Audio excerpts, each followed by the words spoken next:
I'm always getting questions about the bike that I use, so I thought I'd do a quick segment about that. And I'm doing it here in Strasbourg because I'm about halfway riding home from Venice, and there'll be a video about that ride, and I'll take this segment out and upload this separately. And here in Strasbourg there's lots of light and a very nice background. And the bike is totally filthy because it's done about 900 kilometers in the last couple of days, but also it's set up for a long ride, which is what you're interested in, so it seemed to kind of come together to do it now. I've just moved slightly 100 meters to get a slightly clearer background. I wanted somewhere that was pedestrianised so there's no motor noise, and I hadn't reckoned on the boats going past on the river. Here you go, here's the bike. So what do we got? Steel frame, carbon fork, and that's from Condor on the Gray's Inn Road, as it proudly says on the badge. I buy everything out of my own pocket. There are no financial incentives for me to say nice things about anyone. Yeah, Condor's my local bike shop back home, or at least my local serious bike shop. So what do I like about it? Well, my priorities with a bike like this are reliability and comfort, and not too much expense. It's got disc brakes and a dynamo hub. I'll do lighting slightly separately. So here's some good things about it. I like how they've got holes in both front fork legs so that you can run both the brake cable and the dynamo wire inside the fork. It keeps the dynamo wire out of the way so that it doesn't get snagged on brambles and stuff like that, which I think is a problem with dynamo systems. So steel's not the lightest, but it doesn't have to be. I don't think weight matters terribly much for a bike like this. Got a carbon seat post, not for the weight saving, but because I think it's more comfortable, and I really like that. And you can get a non-branded carbon seat post for not very much money at all. And about the components, I've selected them all over the years, process of elimination I suppose. I'll say something about the brakes, because my god, I love these brakes, but they are not cheap. These are pull clamper brakes, mechanical cable pull disc brakes, and they are I've tried various other types, and quite simply there's no comparison. Better modulation, better power, easier to adjust. They stay in adjustment longer. They're just, everything about them is good. Pedals, well, I use a power meter, and it's a pedal mounted power meter, double-sided, and this is the one from Favero. It's the Favero Assioma, Italian, and it works absolutely great actually. I love it. Group set is Campag Chorus 12 speed. And why do I like that? Well, because it's basically like 11 speed, but it's got one more. And my god, look at the size of that 12 cog. That's a 34 tooth, which on stuff like LEL and some of the mountains around here is when you've done like 200 kilometers in a day, and the day before, and the day before that. My god, that's useful. Lighting, front lights, dynamo light, battery light. Dynamo light, I spent ages choosing this. I was going to get one of those British exposure ones, but in the end I opted for this.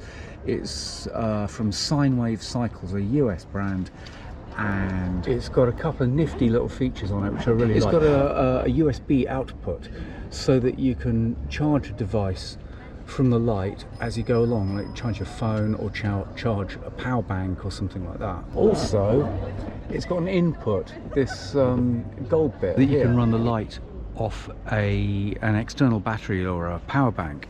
And the reason that's a good idea is because when you're running the dynamo light, if you're going slowly up a big steep hill, or if you're stopping at traffic lights, then the light goes out. So sometimes I'll put a power bank in my stem bag and run the light off that.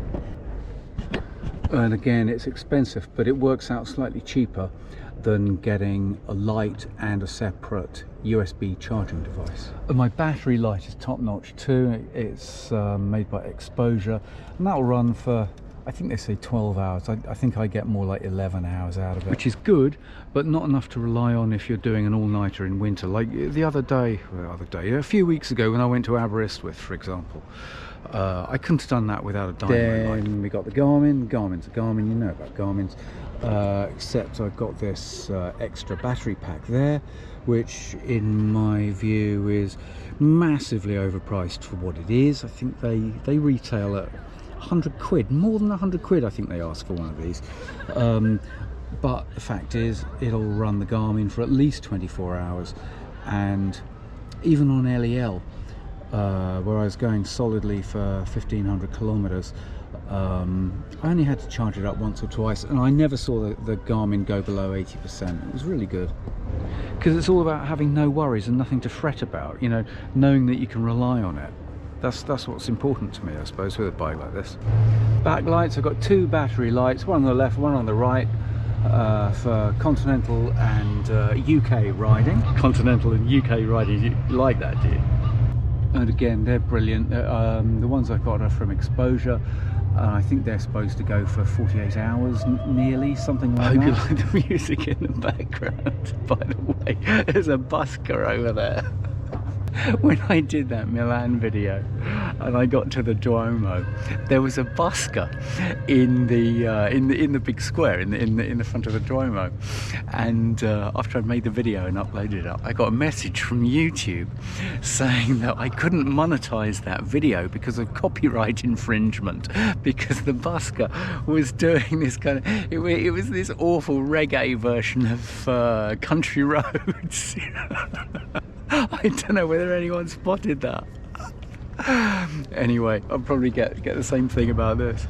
There you go. What else? Well, there's a bag at the back, isn't there? You can see that. It's a bag, you put things in it.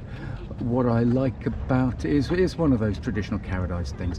What I like about it is that it's massive and you can stick loads in it. I'm away for a 2-week trip. What I don't like about it is their support systems. If you can see that there, it's just not well designed enough. It relies on one bolt. It shouldn't do.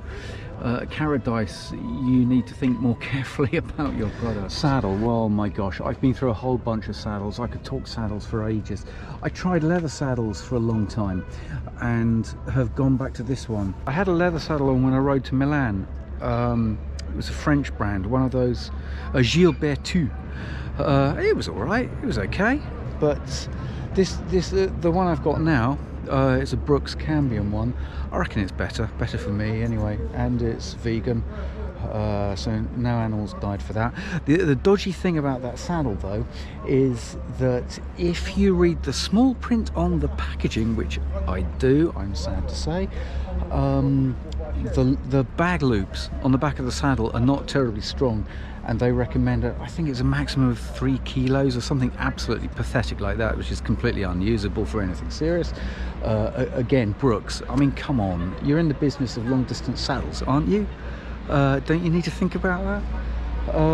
Anyway, that's why I have to have that support there to make sure that the bag isn't putting all its weight on the saddle loops. Look, the sun's going to go down in a moment, another boat's going past, so I think I might wrap this one up. Have I covered everything? If I haven't, drop me a line, you know, do one of those message things. Oh no, I forgot to mention the tyres, didn't I?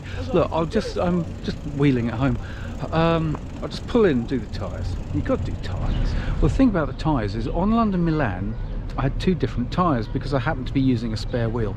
So on the back I had a Schwalbe Pro 1, and on the front I had a Hutchinson Fusion. And as you might remember if you've seen the video, I had 7 punctures on the back and 0 on the front. So that was 7 punctures in the Schwalbe and 0 in the Hutchinson. Now I know you can have bad luck, and I know you get more on the back than on the front, but 7-0, come on. So needless to say, I haven't been buying Schwalbes since then, and I have been buying Hutchinsons, and I've been very pleased with them actually. So usually I use their Hutchinson Fusion 30s, but for this ride I got these ones Sector 32s. They're rated at 32mm, although to be quite honest they look the same width to me as the 30s, so I don't know, I haven't actually measured these. And so far, fingers crossed, they have performed absolutely flawlessly. You know, you've seen some of the stuff I've been riding over. They've dealt with awful surfaces, probably at least 100 kilometers of gravel so far, and probably lots more to come. The river that I rode across in that forest, was it the day before yesterday? You see the rocks in that, and the tyres have been great, and they're grippy, and the road feel is superb, and they're comfortable, and because they're 32s, you got loads and loads of volume, giving you extra comfort. That's what I was saying about choosing everything for comfort, especially on a ride like this. I suppose that means that I am officially converted to tubeless now, which is quite something to say. The thing about tubeless though, what I'm beginning to realise is that you have to think about it as a whole system rather than just a tyre. So, for example, I had quite a bit of hassle last year with the tape that goes on the inside of, you know, the tubeless rim tape. My theory is that if you get a nail or a thorn or something like that through your tyre in a bad puncture, it can penetrate the rim tape, and then you start losing air from the inside, not the outside. And there's absolutely no way on earth you're going to be able to fix that at the roadside. So that's a real weakness. So I guess with tubeless, what I'm saying is you have to accept that tubeless is the high maintenance, high expense option. You have to accept that and be happy with that, really. Oh, and another thing is the valves, like yet another thing. Because I let a bit of air pressure out of my tyres to fly the bike here, because I had to bring it by plane, okay, to ride home from Venice. So I flew to Milan, put the bike together there, and came to inflate the tyres, and found that the back wasn't taking any air. First of all, I thought that the valve core was all gummed up with sealant. I've got a couple of spare valve cores with me, so I thought, oh, that's not a problem, I'll just swap out the valve core. I took the valve core out, just removed it, and would you believe, no air came out at all. The valve core was spotless, that wasn't the problem at all. So I suppose it must be all gummed up on the inside of the stem, inside the tyre. And like, there's no way I'm going to try and unseat a tubeless tyre in an airport where I don't have a track pump or anything like that. The way I got air into the back tyre, I was going up the Passo Mendola the other day in Italy, and there's a track pump at the top. So, handy tip, if you're ever out there and you need a track pump, there's one at the top of the pass. But that's what I mean about thinking about it like a system. So I'd put new tubeless rim tape on before this trip, and new tyres, and a new chain, and new brake pads, you know, all the usual kind of stuff. But I hadn't thought about putting in new valve stems, and I suppose I should have done that, really, or at least taken the old valve out and cleaned it. But for God's sake, how often do you want to do that? Life's a bit short, I think. I said I'd bore the pants off you about tyres, and I think I probably have done that, so I'm going to shut up for the moment. I think this is probably the end of this segment, and I'll go back to doing the main video about riding from Venice to London. And if you haven't watched that yet, then please do.